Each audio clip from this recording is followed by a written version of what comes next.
안녕하세요. 저는 아들과 단둘이 사는 40대 돌싱입니다. 저도 한때는 남부럽지 않은 가정을 꾸리며 살고 있다 착각했던 적이 있는데요. 남자 보는 눈이 없던 죄로 이렇게 이혼녀 꼬리표를 달게 됐네요. 썰밤 가족분들은 저와 같은 실수를 하지 않길 바라는 마음에서 저의 지난 결혼 생활에 대한 이야기를 털어놔 보려고요. 마지막에 속 시원한 반전이 기다리고 있으니 꼭 끝까지 들어주세요. 그럼 시작할게요. 저는 어릴 때 제법 유복한 환경에서 자랐어요. 아버지가 작게 사업을 하셨는데 그게 꽤 잘 돼서 경제적으로 넉넉한 편이었고요. 엄마는 현모양처라는 말이 딱 어울리는 가정적이고 다정한 분이었죠. 두 분 다 저와 2살 터울 여동생을 누구보다 애지중지 키워주셨네요. 또 제 입으로 이런 말하기 좀 그렇지만 제가 한미모했던 외할머니를 닮아 제법 예쁘장하게 생긴 편이었어요. 학창시절부터 저 좋다고 쫓아다니는 남학생들이 꽤 많았죠. 그렇다고 아무 남자나 다 만나고 다녔던 건 아니에요. 오히려 연애면에 있어선 다른 또래들보다 더 조심스러웠다고나 할까요?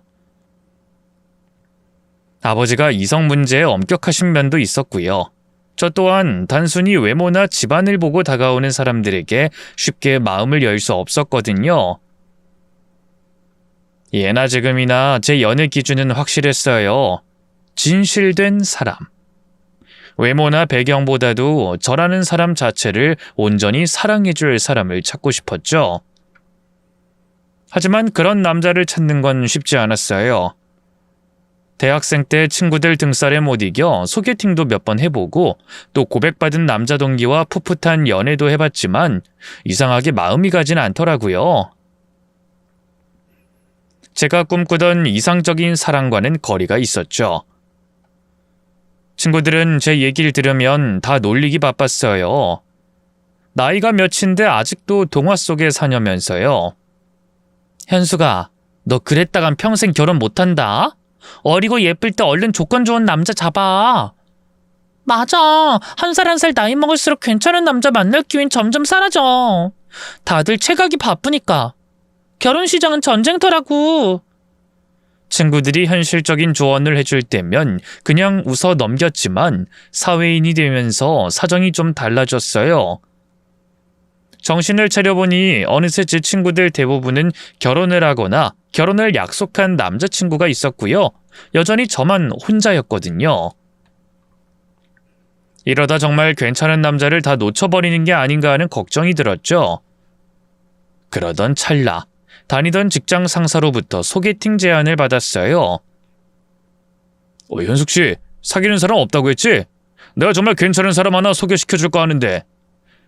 땡땡병원 의사인데 집안도 괜찮고 성격도 수도반하니 좋아. 결혼 상대를 찾는다는데 혹시 관심이 있어? 네, 한번 만나보고 싶네요. 고민하다 용기를 내서 소개팅을 하겠다고 했어요. 사실 대학 때 몇 번 해본 뒤로 그런 인위적인 만남은 거부감이 들어서 계속 거절해왔거든요. 하지만 더는 찬밥 더운 밥 가릴 처지가 아니라는 생각이 들었죠. 약속 장소는 호텔 안에 있는 고급 레스토랑이었어요. 설레는 마음으로 자리에 앉아 기다리고 있는데 잠시 후 키 크고 깔끔한 외모의 남자가 제 앞으로 다가오더군요. 안녕하세요. 강현숙 씨죠? 저는 오늘 뵙기로 한 차태욱입니다. 제가 먼저 와서 기다렸어야 하는데 죄송합니다. 정중한 말투와 부드러운 목소리가 첫인상부터 나쁘지 않았어요. 아니에요. 제가 일찍 온걸요. 그렇게 말씀해 주시니 다행이네요. 우선 식사부터 할까요? 고기랑 생선 중에 어떤 거 더 좋아하세요? 저는 생선으로 할게요. 그는 제가 생선을 고르자 웨이터를 불러 자연스럽게 주문을 이어갔어요. 이쪽은 오늘의 생선 요리로 부탁드리고요. 저는 스테이크로 주세요. 와인도 같이 부탁드릴게요. 자연스럽게 상황을 리드하는 모습에 좀 설렜어요. 대화도 생각보다 편안하고 유쾌했죠. 제가 사실 그동안 일만 하고 살아서요. 이렇게 소개팅 나와본 건 처음이에요. 정말요? 꽤 익숙해 보이시는데요. 그렇게 보였다면 다행이네요. 사실 많이 긴장했어요. 현숙 씨 뵙는 순간 너무 제 이상형이셔서 사진보다 더 미인이시네요. 남자들이 그런 식으로 저를 띄워주는 건 익숙한 일이었어요. 하지만 첫인상이 마음에 든 남자가 그렇게 말해서일까요? 왠지 모르게 심장이 두근거리더군요. 그는 의사로서의 삶에 대해서도 진솔하게 얘기해줬어요. 사실 제가 의사라는 직업을 선택한 이유는 부모님께서 권하셨기 때문이에요. 원래는 음악을 하고 싶었는데 현실적인 이유로 포기해야 했죠. 정말요? 그럼 그쪽으로 후회나 미련이 있진 않으세요? 왜 없겠어요, 있죠. 하지만 지금 제 삶도 정말 만족해요. 아픈 환자들을 돌보는 일이 주는 보람도 정말 크거든요. 그의 진지한 태도에 호감이 큰 폭으로 높아졌어요. 저 역시 자연스럽게 속에 있던 얘기를 꺼내게 되더군요. 저도 비슷해요. 사실 저는 문예창작 쪽을 전공하고 싶었는데 부모님이 현실적으로 도움이 되는 직업을 가지라고 하셔서 경영학을 전공했거든요. 근데 지금 와서 보면 그 선택이 그렇게 나쁘지 않았던 것 같아요. 덕분에 안정적으로 회사 생활하고 있고 취미로 계속 꾸준히 글도 쓰고 있으니까요. 오히려 문예창작과를 갔으면 현실의 벽에 가로막혀서 더 빨리 글쓰기를 포기하지 않았을까 싶어요. 글이라... 현숙 씨랑 잘 어울리네요. 나중에 현숙 씨가 쓴 글도 보고 싶어요. 누구한테 보일 만한 글은 아니에요. 그냥 연애소설들이라. 사실 제가 사랑에 대한 이상향이 좀 높거든요. 저를 있는 그대로 영원히 사랑해주는 사람을 만나고 싶은데 현실에선 그게 어려우니까 글로나마 풀고 있어요. 웃기죠? 이 나이 먹고 아직도 그런다는 게. 자조적으로 한 농담이었는데 그는 웃지 않았어요. 오히려 진지한 표정으로 반문하더군요. 그게 왜 웃겨요? 나를 있는 그대로 평생 사랑해주는 사람. 누구나 다 마음속으론 그런 사람을 기다리고 있을걸요? 저도 그렇고요. 제 이야기를 비웃지 않고 공감해준 남자는 그가 처음이었어요. 식사를 마치고 밖으로 나오면서 그가 다음엔 영화를 보자고 했고요. 전 그 자리에서 좋다고 했죠. 이후 저희는 자연스럽게 주말마다 만나서 데이트를 즐기게 됐고요. 얼마 안가 연인 사이로 발전했네요. 그는 다정하고 저밖에 모르는 꿈에 그린 듯한 제 이상형이었어요. 제가 쓰던 소설 속 주인공이 현실 세계로 튀어나온 것만 같았죠. 하지만 꿈 같은 연애는 얼마 가지 않았어요. 남자친구를 만난 지 3개월쯤 됐을까요? 아침부터 몸이 으슬으슬하다 싶었는데 그날 오전에 중요한 미팅이 있어서 회사를 쉴 수가 없었어요. 그래서 아픈 걸 꾹 참고 출근했는데요. 아니나 다를까 미팅을 끝내고 나니 갑자기 열이 미친 듯이 오르면서 기침이 나오더군요. 현숙 씨, 감기인 것 같은데 얼른 병원 가봐요. 오늘 중요한 일 없으면 바로 퇴근하고. 네, 감사합니다. 사장님의 배려로 저는 바로 가방을 들고 회사를 나왔어요. 처음엔 그냥 회사 근처 병원으로 가려고 했는데 몸이 아파서일까요? 왠지 남자친구가 너무 보고 싶더군요. 그래서 남자친구가 일하는 병원으로 무작정 찾아갔는데요. 전화를 해도 받지 않기에 일단 접수처로 가서 남자친구의 이름을 말하고 진료를 잡았어요. 진료실에 갑자기 환자로 나타난 나를 보고 얼마나 놀랄까 싶어서 아픈 와중에도 웃음이 나더군요. 그때까지만 해도 가벼운 장난 정도로만 생각하고 있었죠. 그런데 호명을 받고 진료실에 들어간 순간 저는 당황할 수밖에 없었어요. 진료실엔 남자친구가 아니라 전혀 다른 남자가 앉아 있었거든요. 전 차태욱 선생님한테 진료 예약을 했는데요. 네, 맡겨오셨습니다. 제가 차태욱입니다. 네? 그럴 리가... 저는 남자의 가운에 있는 명찰부터 확인했어요. 남자친구의 이름 석자가 선명하게 박혀있더군요. 제 반응이 너무 이상했던 걸까요? 남자가 다시 입을 열었어요. 환자분 무슨 일이시죠? 뭔가 문제가 있나요? 아니, 그게... 실은 제가 여기 병원에서 일하는 차태욱 의사의 여자친구거든요. 놀래켜주려고 일부러 온 건데... 그 순간 남자의 얼굴이 당황으로 얼룩졌어요. 그리고는 놀랍게도 남자의 입에서 제 이름이 튀어나오더군요. 혹시 강현숙 씨 되십니까? 맞아요. 제 이름을 어떻게 아시는 거죠? 그게 죄송하지만 이건 저희 둘이서만 얘기할 문제가 아닌 것 같네요. 제가 영철이... 그러니까 현숙 씨의 남자친구를 여기로 부르도록 하겠습니다. 잠시만 기다려주세요. 그때부터 뭔가 쎄한 감각이 전신을 지배했어요. 일단 몸이 너무 아팠기 때문에 남자친구와 이름이 똑같은 그 의사한테 진찰을 받고요. 따로 수액까지 맞은 뒤 남자친구를 기다렸는데요. 한 2-3시간쯤 지났을까요? 남자친구가 병실 안으로 뛰어들어왔어요. 옆에는 그 의사도 함께였죠. 둘은 절 보자마자 동시에 고개를 숙이더군요. 미안해, 현수가. 미안합니다, 현숙씨. 이후 둘은 서로 눈치를 보며 제게 믿을 수 없는 진실을 고백했어요. 제가 원래 소개받기로 했던 상대는 이 병원에서 일하는 제가 조금 전 진료실에서 만났던 차태옥이란 남자가 맞다고 하더군요. 근데 여자친구가 있는 상황에서 부모님의 강요로 어쩔 수 없이 소개팅을 나가게 됐고 괜한 분란을 일으키고 싶지 않아서 자기 친구를 대신 내보냈다고 해요. 그 친구가 바로 제가 차태옥이라고 알고 있던 제 남자친구였던 거죠. 미안합니다, 현숙씨. 나도 영철이가 아직까지 현숙씨를 만나고 있는 줄을 몰랐어요. 이 녀석이 그냥 비싼 밥이나 한 끼 먹고 자기가 잘 거절하겠다고 신경 쓰지 말라고 해서 몇 번 만나다 좋게 헤어진 줄 알았어요. 그걸 지금 말이라고 하세요? 어떻게 그런... 뜻밖의 상황에 심장이 벌렁거렸어요.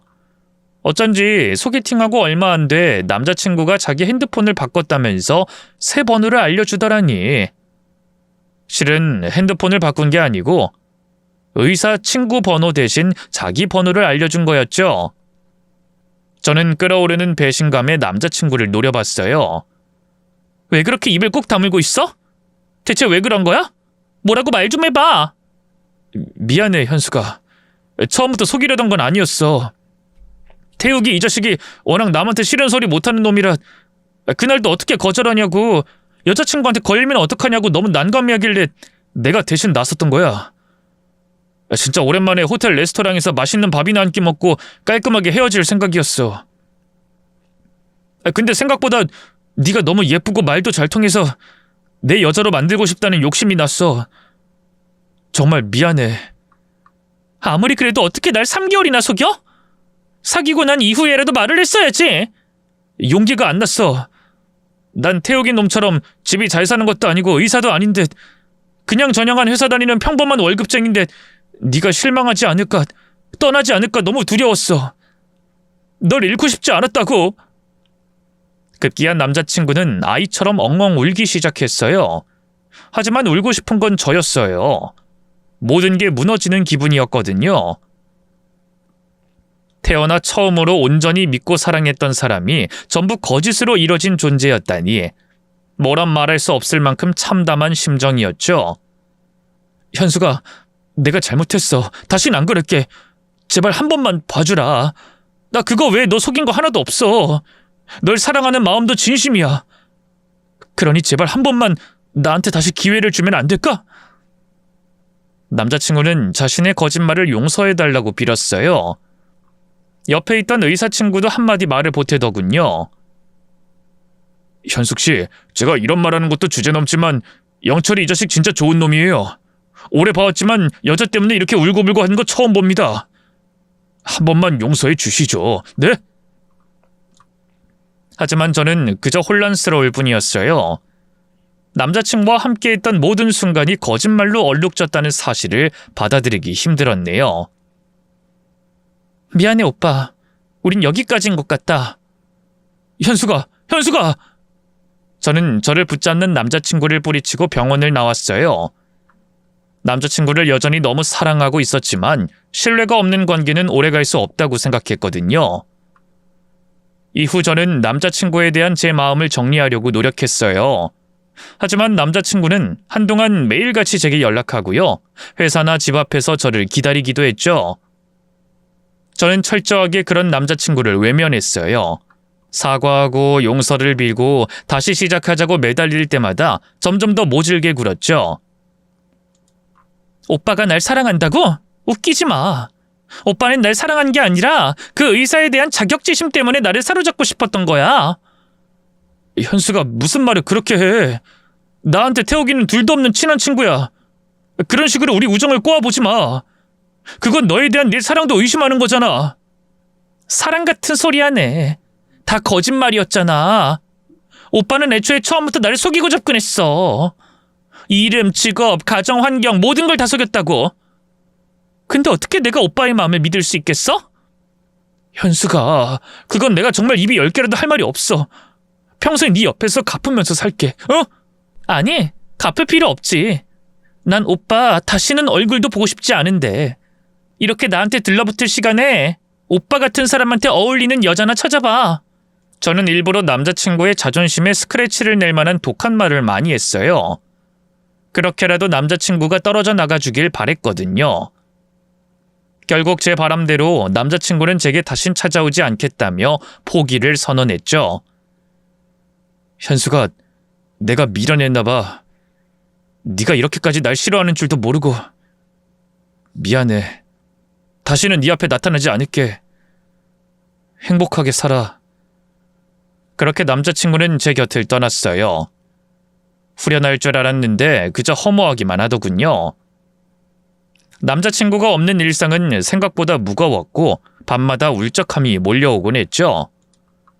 괜히 헤어졌나 하는 후회도 들었네요. 하지만 자존심 때문에 다시 연락할 수도 없었고요. 그렇게 몇 년이 흘렀어요.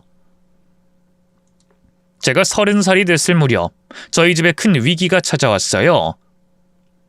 늘 번창할 줄 알았던 아버지의 사업이 갑작스런 경기 악화로 무너져 내렸거든요.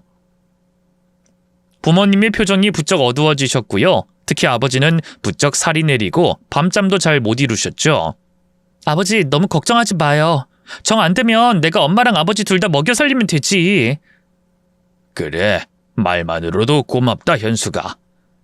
제가 위로를 건넬 때마다 씁쓸하게 웃는 아버지의 얼굴을 보면서 불안불안했는데요. 결국 얼마 뒤 사달이 나고 말았어요. 어떻게든 사업을 다시 일으켜보려고 밤낮 없이 무리하던 아버지가 뇌출혈로 갑작스럽게 쓰러지신 거예요. 다행히 곁에 엄마가 있어 골든타임을 놓치지 않고 바로 병원에 갈 수 있었는데요. 문제는 병원비였어요. 이미 아버지의 사업 실패로 빚이 수억이었던 상황이라 부동산이며 금붙이며 돈이 들 만한 건 다 팔아버린 후였거든요. 설상가상 아버지를 간병하던 엄마마저 과로로 쓰러져 버렸어요. 당시 여동생은 결혼해 해외로 나가 있던 상황이라 제가 부모님 두 분을 다 책임져야 했죠. 병원비는 계속 쌓여만 갔고 퇴근 후 곧장 병원으로 달려가 간병하는 일이 반복되면서 제 체력도 바닥나기 시작했네요. 하루하루가 지옥 같았어요. 그러던 어느 날이었어요. 평소처럼 퇴근 후 바로 병원으로 향했는데요. 병실로 올라가는 엘리베이터를 기다리는데 누군가 제 이름을 불렀어요. 혹시 현숙이니? 고개를 들어보니 놀랍게도 거기엔 전 남자친구가 서 있었어요. 오빠가 여긴 어떻게... 나 감기 기운이 좀 있어서 진료받고 가는 길이야. 넌? 어디 아파?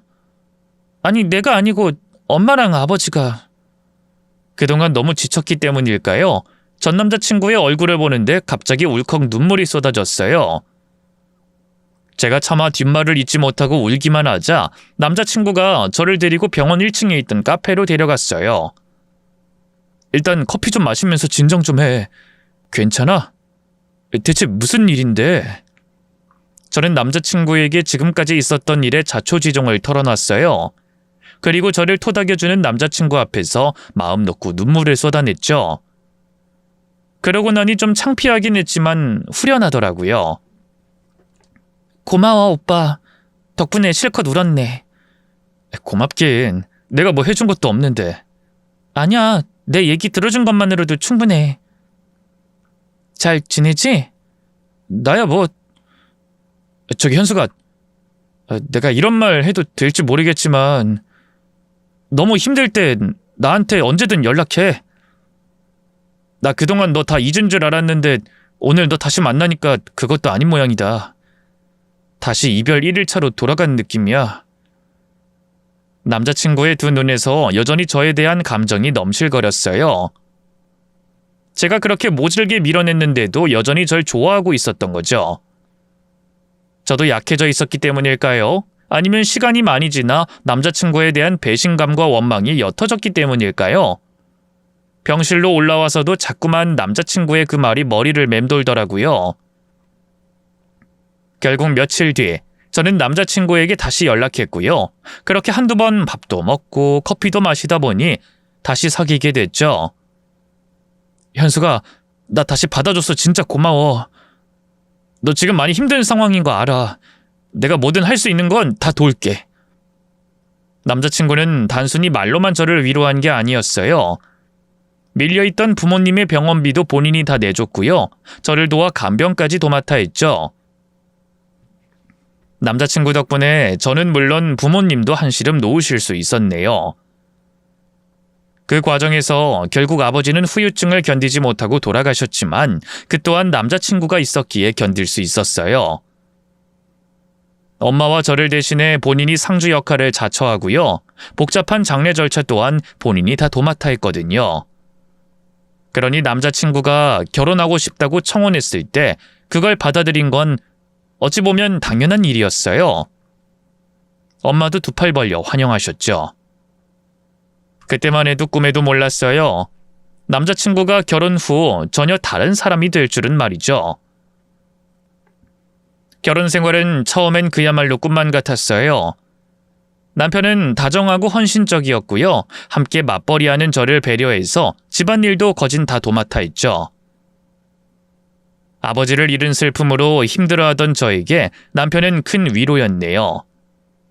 하지만 신혼의 달콤함도 1년이 지나면서 조금씩 균열이 생기기 시작했어요. 남편 생일을 맞아 직접 생일상을 차린 날이었어요. 남편이 차려진 밥상을 보더니 얼굴이 굳더군요. 이게 뭐야? 소갈비찜이네? 그 인터넷에서 레시피 보고 내가 직접 만든 건데 왜? 난 소갈비찜 별로 안 좋아하는 거 몰라? 돼지갈비찜으로 해줬어야지. 아, 진짜? 전에 식당 갔을 때 소갈비찜도 잘 먹길래. 그건 거기가 소갈비찜이 유명한 집이라 그랬던 거고. 당신 솜씨가 그 유명 맛집만 하겠어? 남편은 언성까지 높이며 제게 화를 냈어요. 처음 보는 모습에 놀랐지만 애써 내색하지 않고 다시 입을 열었죠. 그래도 일단 한번 먹어봐. 나름 내가 열심히 노력해서 만든 거니까. 노력이라. 내가 연애 시절에 너한테 쏟은 노력만 할까? 이 정도를 가지고 노력이라고 하면 섭섭하지. 난 이거 안 먹을 거니까 당신 혼자 다 먹어. 남편은 결국 제가 만든 갈비찜을 단 한 입도 먹어보지 않았어요. 얼마 전까지만 해도 제가 뭘 해주든 고맙다며 좋아하던 사람이었는데 그런 모습이 너무 낯설었어요. 고작 음식 가지고 왜 이렇게 예민하게 반응할까 싶기도 했고요. 하지만 그건 시작에 불과했어요. 이후 남편은 제가 하는 모든 일에 사사건건 꼬투리를 잡기 시작했죠. 당신 청소를 왜 이렇게 대충 해? 창틀에 먼지가 그대로잖아. 주말에 하려고 그랬지. 평일엔 당신이나 나나 일 때문에 바쁘잖아. 일 핑계 대지 마. 당신이 나보다 1시간 일찍 퇴근하고 야근도 훨씬 적게 하면서 이건 그냥 당신이 게으르다는 증거밖에 안 된다고. 알겠어. 지금 바로 하면 되잖아. 처음엔 남편과 부딪히고 싶지 않아서 그냥 참고 넘어갔는데요. 시간이 지나면 지날수록 남편의 행동이 도를 넘더라고요. 결국은 못 참고 대놓고 물어봤어요. 당신 왜 그래? 혹시 내가 뭐 잘못한 거 있어? 그러자 남편은 헛웃음을 치더군요. 내가 뭘 어쨌다고 그래? 어쩌긴. 요즘 계속 나한테 짜증만 부리잖아. 집안일 가지고도 사사건건 트집 잡고. 그래서? 당신 마음에 안 드는 게 있어도 좀 부드럽게 말해줄 수 있잖아. 당신이 너무 날카롭게 말하면 나도 상처받는다고. 아무렴 내가 결혼 전에 당신한테 받은 상처만 할까? 뭐? 당신 솔직히 말해봐. 원래 내가 의사인 줄 알고 결혼하려고 했던 거 아니야? 갑자기 그게 무슨 말이야? 그러니까 나 중소기업 다닌다고 하니까 바로 떠나버린 거잖아. 내가 그때 당신 부모님 병원비 내주고 간병해주고 그랬으니까 이렇게 사는 거지. 안 그랬으면 당신이 평범한 월급쟁이인 나랑 결혼이나 했겠어? 이 속물 같은 여자야. 남편의 맹비난에 너무 기가 막혔어요. 한편으로는 저희의 과거를 어떻게 그렇게 곡해할 수 있나 마음이 아팠죠. 여보, 그게 대체 무슨 말이야? 내가 당신하고 잠깐 헤어졌던 건 당신이 날 속였기 때문이고, 그럼에도 받아줬던 건 당신이 힘든 시기에 내게 큰 의지가 되어줬기 때문이야. 난 진심으로 당신을 사랑해서. 웃기시네. 내가 의사였어봐 지금 이렇게 지멋대로 성질도 못 냈을걸? 여보, 자꾸 왜 그래? 난 그런 마음으로 당신이랑 결혼한 거 아니야. 당신이 의사든 아니든 그런 건 나랑 아무 상관도 없다고. 거짓말하지 마. 당신 옛날에 나한테 했던 말 기억나? 있는 그대로의 당신을 사랑해줄 사람을 찾고 있다고? 당신은 전혀 그런 사람이 아니면서 그런 사람을 찾는다는 건 너무 기만 아니야? 남편은 제 말을 좀처럼 들으려 하지 않았어요. 다툼이 생길 때마다 옛날 일을 들먹이면서 저를 속물적인 여자로 몰아갔죠.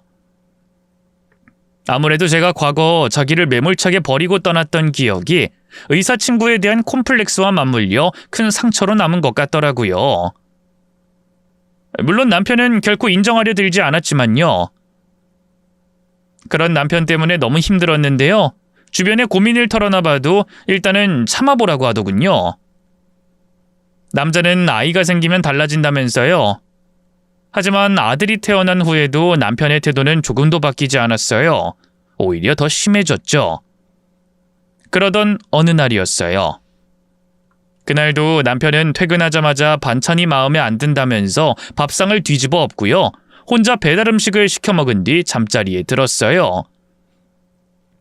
저도 혼자 어린 아들을 재우고 막 늦은 저녁을 먹으려 했는데요. 갑자기 협탁에 있던 핸드폰이 울리기 시작했어요.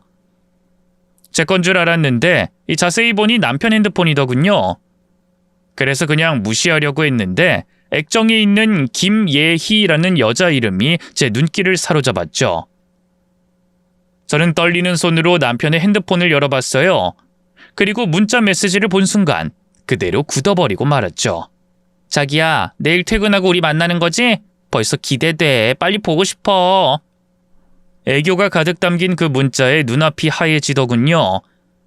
그대로 핸드폰 스크롤을 위로 올려 남편과 그 여자가 주고받은 문자 내역을 전부 읽어봤어요. 두 사람은 이미 만난 지 3개월이 넘은 상태였고요. 갈 때까지 간 사이였죠. 믿기지 않았어요. 당장 자고 있던 남편을 깨워서 물어봤죠. 이게 뭐야? 이 여자 누구야? 누구? 예희씨? 그냥 미용실 직원이야. 내가 거기 단골이다 보니까 친해진 것뿐이라고. 웃기고 있네. 당신은 미용실 직원이랑 이렇게 사랑한다느니 보고 싶다느니 하는 말을 해? 거짓말 그만하고 전부 솔직하게 말해. 남편은 처음에는 딴소리를 하더니 결국 제 추궁에 못 이겨 모든 걸 털어놨어요. 그래 맞아. 나 바람 폈다. 근데 당신이 날 이렇게 만든 거 아니야? 뭐? 그게 무슨... 당신 바람난 게 나 때문이라는 거야 지금? 따지고 보면 그렇다는 거지. 당신은 나를 한 번도 사랑한 적이 없잖아. 그저 자기 편할 대로 이용만 했을 뿐. 근데 이 여자는, 예의는 달라. 날 있는 그대로 받아주고 사랑해줘. 남편의 말에 분노가 치밀었어요. 저도 모르게 손을 뻗어 남편의 뺨을 때렸죠. 있는 그대로? 내가 그동안 당신을 위해 얼마나 노력했는데. 그래, 과거의 그 일은 당신이 그렇게 생각할 수 있다 쳐. 그래서 나도 나름 미안한 마음에 최선을 다해서 당신한테 맞춰주려고 했었어. 당신 마음속에 남아있는 그 응어리를 어떻게든 풀어주려고 했다고. 근데 어떻게 이렇게 내 뒤통수를 칠 수가 있어? 이렇게 다른 년이랑 놀아날 거면 대체 우리 지호는 왜 낳은 건데? 애는 내가 원했냐? 그냥 생기니까 너 혼자 낳은 거잖아. 그 순간 가슴속에서 무언가가 뚝 끊어졌어요. 남편에 대한 한 줄기 미련과 기대였죠. 남편이 아들을 별로 예뻐해주지 않는다는 건 알고 있었어요. 이를 핑계로 육아에도 전혀 참여하지 않았고요. 울면 달래준다거나 안아준다거나 하다못해 눈을 마주하고 환하게 웃어준 적도 없었죠. 그래서 아들은 남편을 어려워했어요. 아이가 순하고 애교가 많아서 온갖 사람들한테 다 안기고 방긋방긋 잘 웃었는데요. 남편 앞에만 가면 얼음이 됐거든요. 한 번은 저한테 이런 말도 한 적이 있네요. 엄마, 아빠는 왜 지호를 싫어할까? 그 말을 듣는데 순간적으로 표정 관리가 안 됐어요. 너무 가슴이 아파서 말이에요. 그게 무슨 말이야? 아빠가 왜 지호를 싫어해? 그런 거 아니야. 아빠도 지호 사랑해. 그럼 왜 아빠는 지호랑 안 놀아줘? 얼마 전에 유치원에서 아빠 얼굴 그리라고 해서 그려가지고 보여줬는데 아빠가 쳐다도 안 봤어. 귀찮게 굴지 말고 가라고. 지호 속상해, 엄마. 아빠가 지호를 싫어하는 것 같아. 그날 처음으로 남편에게 악을 쓰며 화를 냈던 것 같아요. 저한테 그러는 건 상관없지만 네 자식한테 그런 짓 말라고. 제발 아들에게 조금만 관심을 써달라고 했죠. 남편은 귀찮다는 태도를 숨기지 않은 채 알겠다고 했지만 저는 어떻게든 그 말을 믿으려 했어요. 이 신락 같은 희망이라도 붙잡고 싶었거든요. 어쨌든 아들에게 아빠라는 존재는 필요했으니까요. 하지만 남편이 다른 여자랑 바람이 난 것도 모자라 아들에게 아무런 애정도 없다는 걸 확인하자 모든 게 달라졌어요. 아들을 위해서라도 더는 이런 남자와 계속 같이 살 수는 없겠다는 생각이 들었죠. 결국 저는 남편에게 이혼을 요구했어요. 우리 이제 끝내자. 더 이상 당신과는 못 살겠어.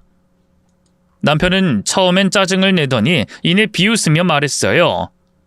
드디어 그 소리가 나오는구나. 네 속물근성 못 고칠 줄 알았다 내가. 근데 당신 착각하지 마. 당신 더 이상 옛날의 강현숙이 아니니까. 돈 많은 사업가 아빠도 되져서 친정도 가난하지. 그 예쁘던 얼굴도 폭삭 늙어버리고 살쪘지. 당신이 이제 와서 의사 남편 만나 팔자 고칠 수 있을 것 같아? 그놈의 의사 소리 좀 그만 좀 해.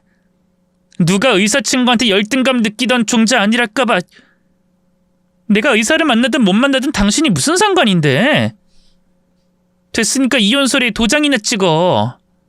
제 말에 남편은 울컥한 얼굴로 저를 쏘아보다 이내 대수롭지 않다는 듯이 고개를 끄덕였어요.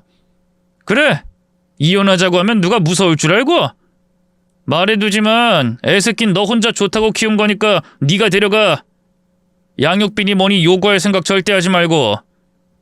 어차피 기대도 안 했어. 당신이야말로 나중에 우리 지호 찾지 마.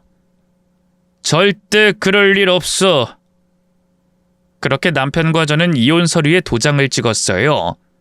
물론 그냥 순순히 헤어져 주지만은 않았네요. 따로 상간녀 소송도 하고요. 남편의 외도로 인한 손해배상 청구 소송도 진행했죠. 덕분에 상간녀와 남편 둘 다 제게 꽤 많은 위자료를 지급해야 했는데요. 남편은 그런 제게 역시 속물이었다며 욕을 하더군요. 역시 돈밖에 모르는 년이었어. 내가 진작에 알아봤다고? 날 이렇게 만든 게 누군데? 그러는 당신이야말로 왜 이렇게 돈에 집착해? 당신은 속물이 아닌 거면 나한테 그깟 돈 줘도 아무 상관없는 거잖아. 뭐? 이게 아주 입만 살아선... 그러자 남편 옆에 있던 상간녀가 애살스럽게 웃으며 남편의 팔짱을 꼈어요. 오빠, 이제 어차피 다 끝인데 그만해. 이 여자 말처럼 그깟 위자료 몇 푼이나 한다고. 나 미용실에서 벌어들이는 한 달 수입만 1,000만 원이 넘는 거 알잖아. 상간녀의 말에 남편은 언제 그렇게 화를 냈냐는 듯 바로 해벌쭉했어요. 그리고는 제 앞에서 상간녀의 허리를 은근하게 쓰다듬으면서 그러더군요. 역시 우리 예의는 능력도 좋지. 맨날 돈돈거리던 누구랑은 아예 달라. 나는 오빠 돈 때문에 만나는 거 아닌 거 알지? 그럼 예의 너야말로 나라는 사람 자체를 사랑해주는 여자니까.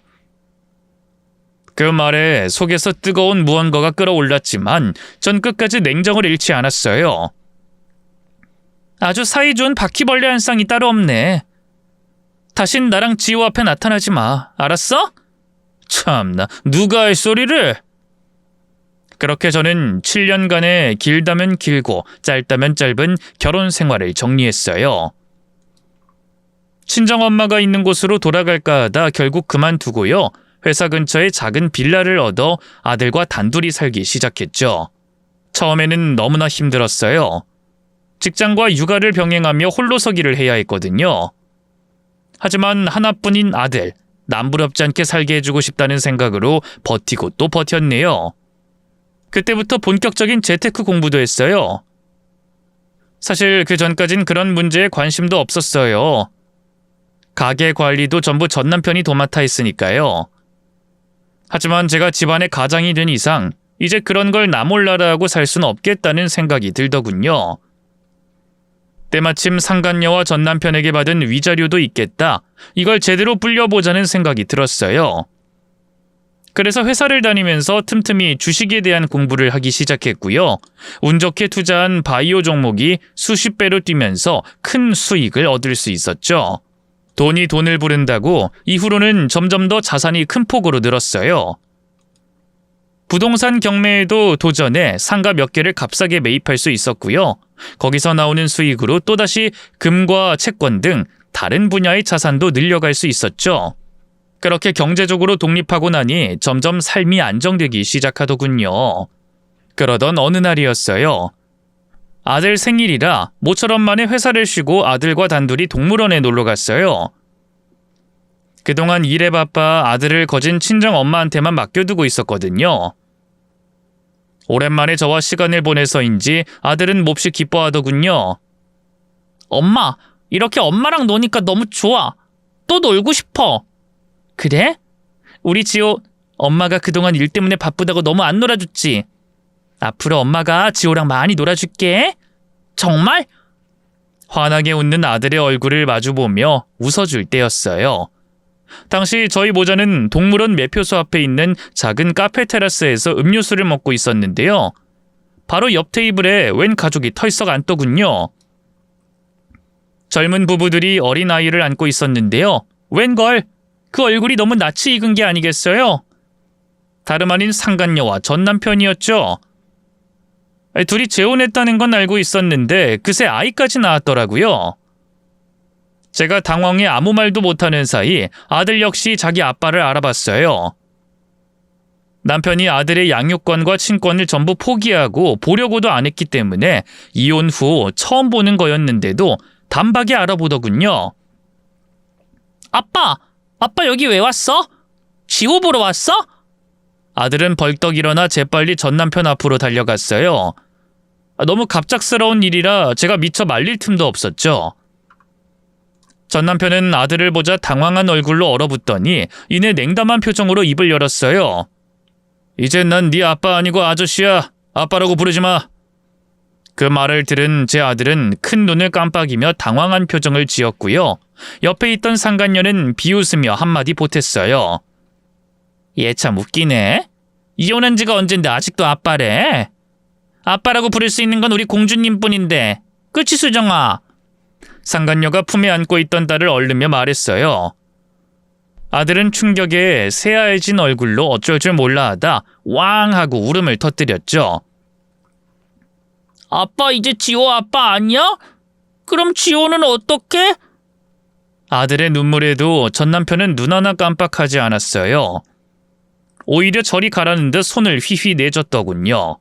더는 참을 수가 없었어요. 저는 차오르는 분노를 억누를 새도 없이 그 자리로 달려갔죠. 이 개만도 못한 것들! 바람핀 것도 모자라서 어린애한테 뭐하는 짓이야! 하지만 남편은 당황하긴커녕 태연하게 팔짱을 꼈어요. 참나, 당신도 여전하네. 오랜만에 만나서 안부 인사도 없이 꽥꽥대긴. 보아하니 아직 만나는 남자도 없는 것 같은데, 맞지? 그러니까 지호가 아직도 나한테 이렇게 아빠 하는 거 아니야. 지금 그게 중요해? 애한테 할 말이 있고 못할 말이 있는 건데 어떻게 그렇게 잔인하게 굴 수가 있어?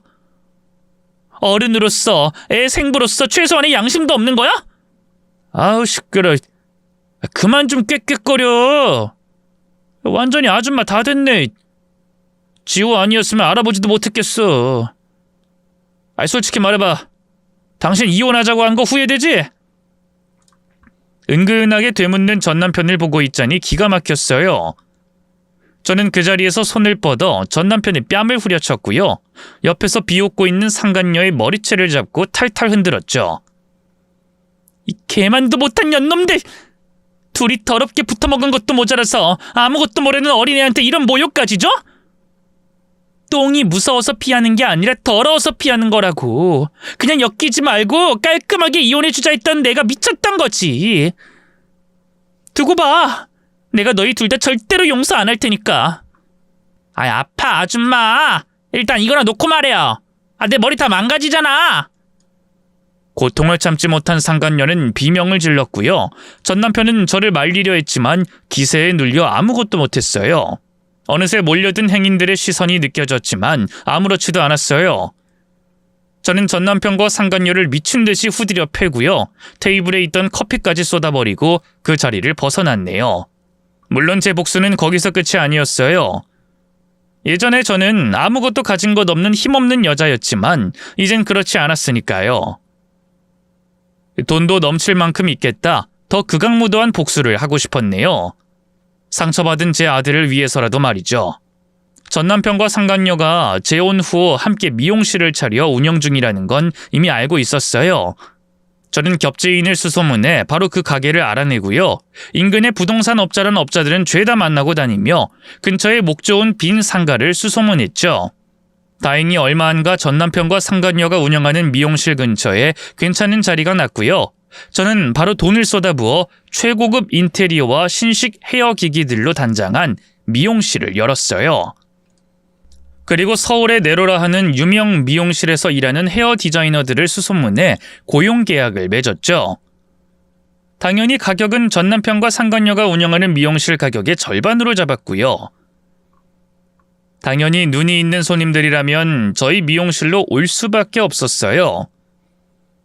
전 남편과 상간녀의 미용실을 다니던 단골들도 얼마 안가 하나둘 저희 미용실로 자리를 옮겼죠.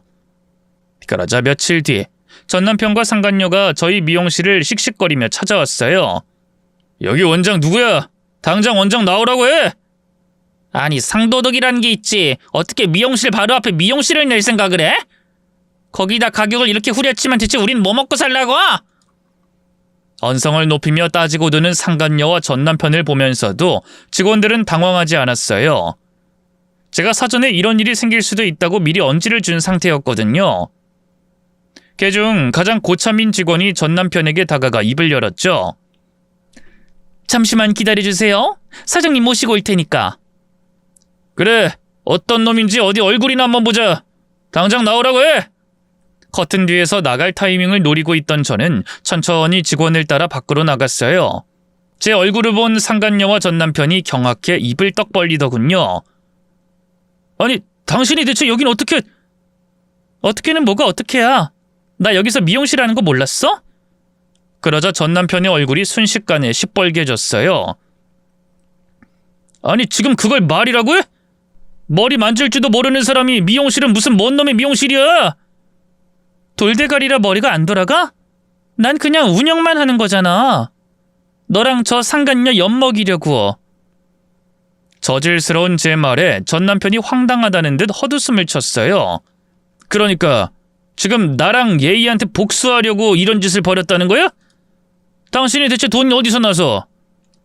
너랑 상간녀랑 둘이 바람나면서 나한테 준 합의금이랑 피해 보상금 있잖아? 그걸로 재테크를 좀 했어. 재테크를 뭘 어떻게 했길래 이렇게 커다란 가게를... 이쯤 나한테 아무것도 아닌데? 내가 너랑 이혼하고 손가락 빨고 논 줄 알아? 내 앞으로 지금 건물이 몇 채인데. 제 말에 전 남편은 당황했는지 아무 말도 못했어요. 그 사이 가만히 있던 상간녀가 앞으로 나섰죠. 아니 이봐요. 내가 준 돈으로 이렇게 바로 앞에 미용실 차리면 어떡해? 아무리 경우가 없어도 정도가 있지. 이럼 난 뭘 먹고 살라고? 손님들 다 뺏겼잖아. 왜? 너는 내 남편 빼앗아도 되고 나는 네 손님 뺏으면 안 되니? 제 말에 상간녀는 아무 말도 못했어요.